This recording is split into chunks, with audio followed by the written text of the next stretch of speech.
أعوذ بالله من الشيطان الرجيم بسم الله الرحمن الرحيم صدر اجلاس د قومي وطن پارټۍ د ضلعې مشر حاجي ګل یوسف صاحب په سټیج باندې موجود د قومي وطن پارټۍ د ضلعې نائب صدر حاجی ظلم خان صاحب په سټیج باندې موجود د قومي وطن پارټۍ سابقه تحصیل نائب ناظم اختر ګل خان په سټیج باندې دلته کې موجود د قومي وطن پارټۍ سابقه د تحصیل جنرل سیکرټري ملتان ماما دلته کې موجود طلحه بھائی د مټینا امین چاچا د زمونږه د ویلیج کونسل چیرمن زید ګل خان جمشید خان نیا صاحب او شمشاد خان او دلته کې موجود د پارټۍ نور مشران عزتمن او خاص کر د MC3 او د اټکی د کلی مشرانو عزتمندو السلام علیکم. زه ټولو کې اول خو د خپل نښه او د قومي وطن پارټۍ د ټولو ملګرو د نښه سبزلي خان صاحب او د هغوی سره چې نن کم ګڼ شمېر عزتمند مشرانو او ځوانانو نن موږ سره په قومي وطن پارټۍ کې شمولیت اختیار کړو زه هغوی ته هرکلی وایم او دا یقینداني ورله ورکوم چې تاسو یو صحیح فیصله کړې ده انشاءالله یو ځای به د پښتون کام د ترقۍ د سوکالۍ لپاره یو ځای به جدوجہد کوو به او انشاءالله دا کام به د ترقۍ په لار روان وي. عزتمندو دې نه مخکې چې زه نورې خبرې وکړم ګل یوسف حاجي صاحب چې کوم طرف ته اشاره وکړه په هغې باندې به لږ یو دوه خبرې وکړم. زه هم دې پروګرام ته راتلو نه مخکې د افتخار خان دوالم ورلم د هغوی خاندان سره ما تعزیت هم وکړو. افتخار خان د پیشې په اعتبار سره خو یو صحافي و خو د دې علاقې یو آواز و او هغه د دې علاقې د مشکلاتو باندې د دې علاقې چې کوم ضرورتونو په هغې باندې به یې لیکل به یې کول او اواز به یې اوچتو. د هغه پرون چې کومه واقع شوې ده مونږ د هغې مذمت هم کوو او دا مطالبه کوو چې د هغه چې چا دا کار کړی دی هغه خلک دې زر ته زره ګرفتار هم کړی شي او هغوی له سزا هم دې ورکړی شي ځکه چې داسې قسمه خلک داسې صحافیان داسې د دې علاقې اواز چې دی چې دا څوک دغه کوي رکاوی نو د هغې سره ټولې علاقې ته نقصان رسي. نو په دغې حوالې سره موږ د دې مذمت هم کوو او موږ دا تمه لرو چې دوی به دې انکوایري به هم کوي او زر ته زره چې کوم کسان دي هغه ګرفتارۍ به هم دې سره سره عزتمندو ما نه مخکې زموږ د کانګړې چیرمن صاحب هم خبرې وکړې. بنیادي طور باندې که موږ وګورو نو دا 4 کاله راسې نه په دې شب قدر تحصیل باندې MNA او MPA د پاکستان تحریک انصاف مرکز کې د دې حکومتو صوبې کې د دې حکومتو او د خلکو ته ډېرې تمې وې چې مرکزي حکومت هم ورسره دی صوبایي حکومت هم ورسره دی چې دوی به د دې شب قدر له توجه ورکړي او د دې مسایل حل کولو کوشش وکړي. دا هم د خلکو تمه وه چې چونکې وروستو کې بیا د MPA صاحب له وزارت هم ورکړی شو چې یاره دی به د علاقې د ترقۍ طرف ته توجه ورکړي خو زه د ډېر افسوس سره دا وایم چې هغه لږ ډېر کارونه چې کوم په تېر حکومت کې صوبایي حکومت کې چې لږ ډېره موږ ته موقع میلاو شوې وه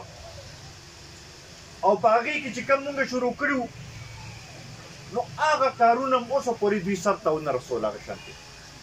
دا دې دلته کې زموږ د ویلیج کونسل چیرمین صاحب یاسین خان ولاړ دی ده ته پته ده چې هغه وخت سره په اریګیشن کې او په نور دغه کې چې کوم روډونو باندې کار شروع شو هغه هم همغه شانتې ایثار دي د شمشاد خان ناست دی د یاغیبند روډ همغه شانتې د هغې منظوري هم شوې وه هر یو قسمه دغه شوي وو هغه یې سر ته ونه رسولو او بله ورځ د ګګر او د ناکۍ هغه روډ چې دی چې هغه مونږ شروع کړی و د هغې افتتاح له یو وزیر صاحب راغلی و نو دومره مو ته شرم نه ورتلو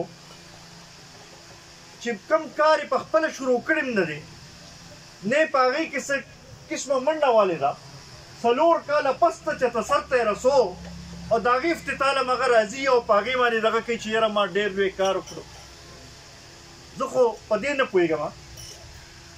چې دوی دا 4 کاله څه وکړل زه تېر 15 کاله خو دوی دا وایي چې مرکزي حکومت موږ سره نه دی دا 4 کاله خو دوی سره مرکزي حکومت هم دوی سره و صوبایي حکومت هم دوی سره بیا که وګورئ نو حاجي صاحب خبره وکړه چې پرون دوی جلسه وه په اسلام آباد کې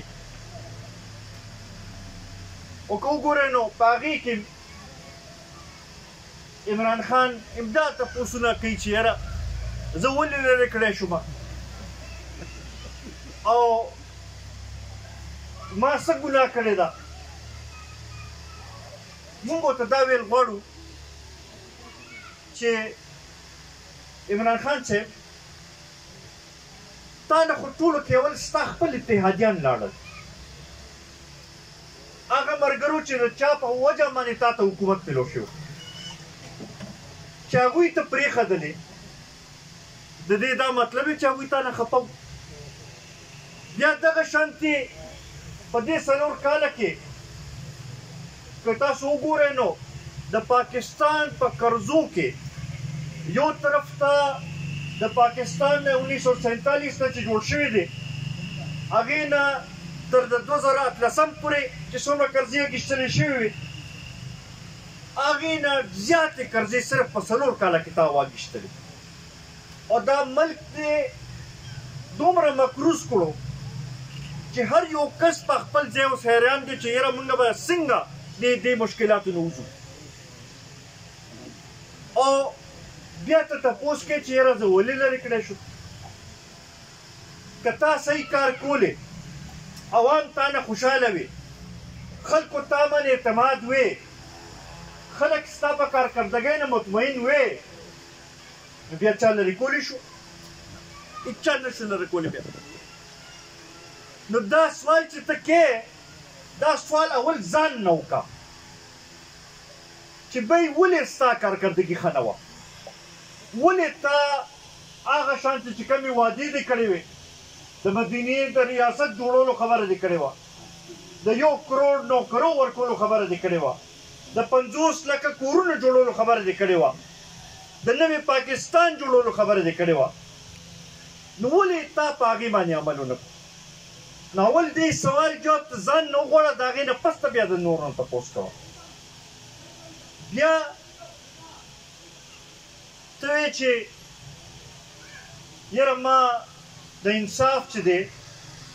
د هغې ټیکه خو نه ده اوچت کړې پرون یې دا هم پکې وایي چې یوازې ما خو ټیکه نه ده اوچته کړې مونږ ورته دا وایو تا اواز اوچت کړو د کرپشن خلاف 4 کاله کې تا چاله سزا ورکړه د دروغو کیسونه دې بعضې خلکو باندې جوړ کړل هغه هم ثابته نه شو اوس 4 کاله پس ته ستا د کرپشن کیسې اوس روجي لګیا دي په پنجاب کې دا کومې کیسې چې روزانه په بنیاد باندې روځي نو د هغې جواب ته مخکې ورکړه دې قوم له بیا د هغې نه پس تپوس وکړه چې یاره ولې ته لرې کړی شو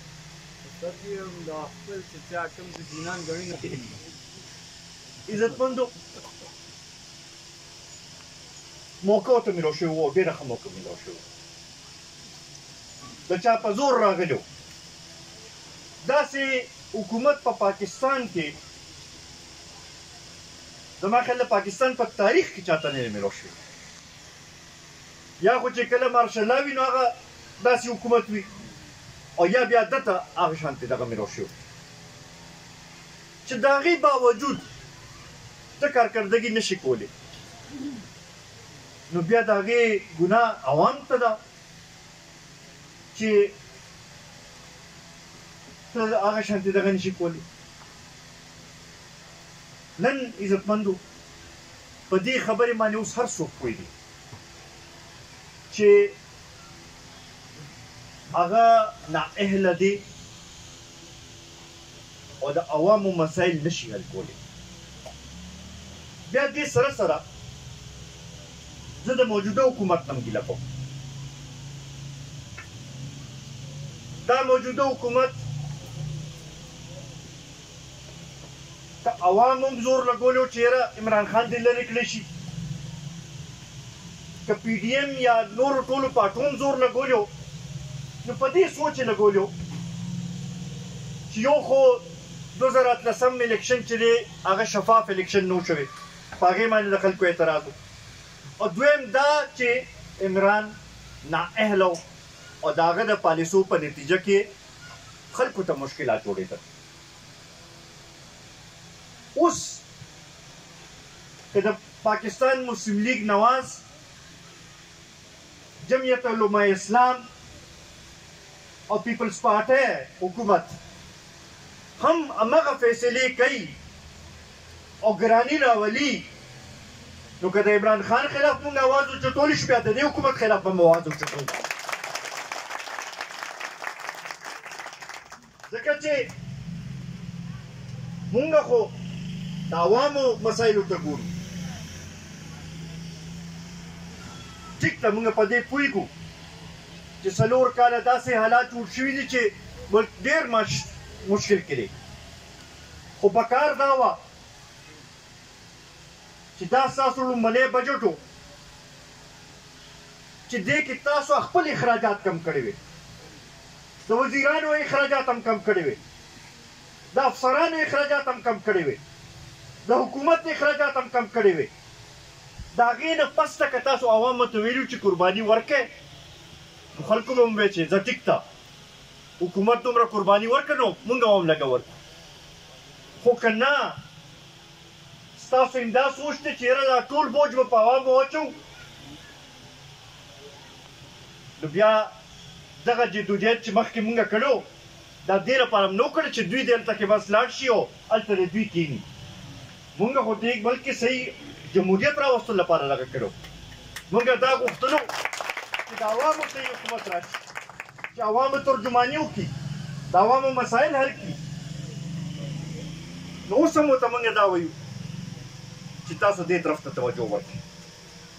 بیا خصوصا اول ګراني او دویم نمبر باندې لوډ شیډینګ دې دوو طرف ته ډېر زیات لازمي دغه دی نن 2 هفتې مخکې د حکومتي وزیرانو یو پریس کانفرنس کړو او په هغې کې دا اعلان یې کړی و چې په جون میاشت کې به تقریبا 3.5-4 غنټې لوډ شیډینګ کېږي او په جولای کې به دا 3 غنټو ته راشي مونږ ته نور څه نه غواړو مونږ دا مطالبه کوو چې دا کوم اعلان یې کړی دی په دې دې عمل وکړي که صحیح دغه وایې نو پکار خو دا وه چې زموږ صوبې کې 1 منټ 1 سکنډ لوډ شیډینګ نه وي ځکه چې موږ د خپل ضرورت نه زیاته بجلي پیدا کوو ارزانه بجلي پیدا کوو د اوبو نه بجلي پیدا کوو خو ځه موږ دې ته هم تیار یو چې د ملک لپاره دا قرباني 3 غنټې 4 غنټو ته دی لوډ شیډینګ راولي مونږ وایو چې زه ټیک داسې درونو که نه خو که دوی دا خیالي چې پنجاب کې به 3 ګنټې او 4 ګنټې لوډ شیډینګ کوو او نورو ځایونو کې د 11 او 13 ګنټې لوډ شیډینګ کېږي نو دا انصاف نه دی د دې وضاحت دې دوی وکړي چې آیا دوی ته پاکستان صرف دا پنجاب ښکاري او که نه دا نورې صوبې چې دي دا هم د پاکستان حصه دي بیا دغې سره سره موږ په دې پوهېږو چې په دې وخت کې یو مشکل حالات دي خو دا کم از کم موږ یو دغه غواړو چې که اوس عالمي دنیا کې په عالمي مارکیټونو کې که د تیل قیمت راکم شو نو بیا د هغې ټول فایده چې د هغه خلکو ته میلاوېدل پکار دي او ریلیف خلکو ته ټول میلاوېدل پکار دي ریټونه ټول مکمل ختمېدل پکار دي هسې نه چې هلته کې قیمتونه هم کمېدل شروع شي او دلته کې تاسو وایئ چې نه زه دا اوس موقع ده نور ټیکس په خلکو نه وصول کړو دغه شی مونږ ته بلکل قابل قبول نه دی دا څه درونو که نه بیا دغې سره سره چونکې شبقدر کې ولاړ یو زمونږ ټولو تقریبا واسطه د زمیندارۍ سره ده د خاورې قیمتونو کم ځای ته ورسېدل ډي اې پي 12,000 نه وړې ده یوریا چې دی په 3,000 باندې ډېر په سفارشونو او په مشکلاتو پسې چې ډېر ګرځې لکه داسې وي چې سړی وي چې دغه پسې ګرځم نایاب شي پسې ګرځم هر په ګرانه میلاوېږي زمینداري یو داسې دغه دی چې هغې نه مونږ د دې ملک مسایل حل کولی شو دا زمونږ یو خوش قسمتي ده چې مونږ سره اوبه شته مونږ سره ښه زرخیزه ځمکه شته نو په کار دا دی چې کم از کم په زمیندارۍ کې خو مونږ خودکفیله شو چې غنم بار نه راغواړو چې چینی بار نه راغواړو نور داسې څیزونه چې دي چې هغه د بار نه راغواړو دغې طرف ته توجه ورکول پکار دي او د هغې طریقه څه ده چې زمیندار له به مرات ورکوئ څو پورې چې دې طرف ته توجه نه ورکړل شوې نو دا په کارخانهدارو باندې او د هغوی په طبقې باندې دا صرف نه کېږي نو دا موږ مطالبه کوو چې زمیندار له ریلیف میلاوېدل پکار دي دغه شانتې حاجي صاحب خبره وکړه د ګیس دا که د شوکدر تحصیل ته رادننه شوی دی دا د ملي رهبر جناب آفتاب احمد خان شیرپا د وجې نه ټولو کې اول دووې ته رادننه شو د سردریاب په لاره باندې بیا د هغې نه پس ته د ناګومن د طرف نه دا دویم لاین چې دی دا شوکدر ته راغی او د دې زمونږ مطلب او مقصد هم دا و چې دا ټولو کلو ته ورسي چې د دې خلکو ته دې فایده ورسي دې وخت کې تاسو ته به پته نه زمونږ صوبه د خپل ضرورت نه زیات ګیس پیدا کوي د پاکستان تقریبا 2 نمبر باندې لوی چې کوم ځای کې ګیس پیدا کېږي هغه زمونږ صوبه ده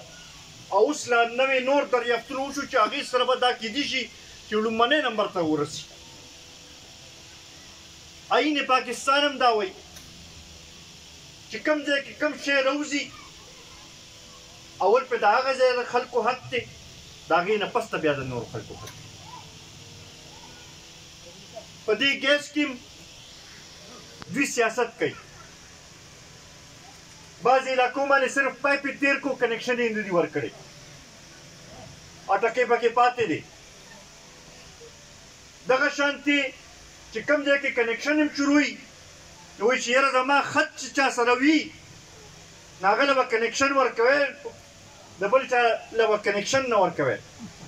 مونږ خو څه ته دا شی نه اورېدلی ځکه چې یو کلي ته چې دغه راشي پکار خو دا دی چې هغه د هر یو کس که هغه هرې پارټۍ سره تعلق ساتي د هغوی په حق جوړېږي. انشاءالله دا تاسو سره زموږ وعده ده. ډېر وخت دې پاتې نه دی. دا صوبایي حکومت په هم زر ختمېږي او الیکشن طرف ته به دا شی ځي.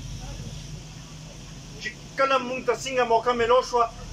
نو لومړنی فرصت کې به دې ګیس دې پروجیکټ له توجه ورکوو به او انشاءالله چې کوم ځایونه پاتې دي دې ټولو ته به مونږ رارسوو به.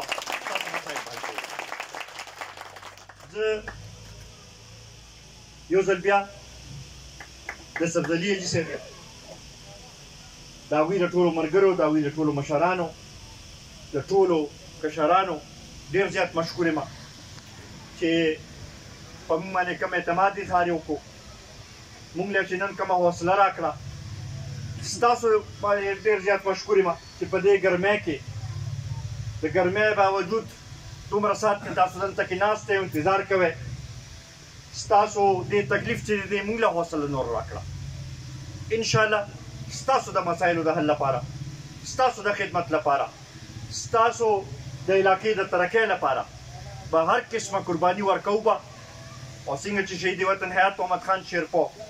د خپل وینې قرباني ورکړې وه د سر قرباني ورکړې وه خو د قوم نه رستو شوې نه و. دا موږ تاسو ته وسپو د وینې قرباني به ورکوو. یو ځل بیا د ټولو ملګرو خصوصا د هغې ملګرو چې چا په دې کې د پل کردار ادا کړی د هغوی ډېر زیات مشکور یم. د شبقدر د خاص کر د پی کې ساټ شکیل باچا صاحب ناست دی ما نوم یې وختي وانه کېستلو د هغوی د نور ټولو ملګرو چې دی د هغوی ټولو زه مشکور یم. انشاءالله دا سیسټم هم داسې دغه کوو. دلته کې پکار دی چې باچا صاحب اوس تنظیم هم تاسو جوړ کړئ د ویلیج کونسل او چې دا سلسله مخکې روانه کړو. دلته کې حاجي صاحب هم ناست دی اخترګل خان هم ناست دی چې دوی غواړي دوی هر ځای کې دغه کولی شي شمولیتونه هم کولی شي. ملتان ماما په شانتې مشران چې موجود دي حاجي صاحب په شانتې مشران چې موجود دي دوی هر ځای کې دغه کولی شي. انشاءالله دا تمه به کوو چې دا شبقدر کې کور په کور کوڅه په کوڅه به ګرځو او دا شبقدر تاثیر به داسې دغه کوو چې دا خلکو ته وښیو چې دا د قومي وطن پارټۍ ګډ دی او انشاءالله وي به. ډېره مهرباني.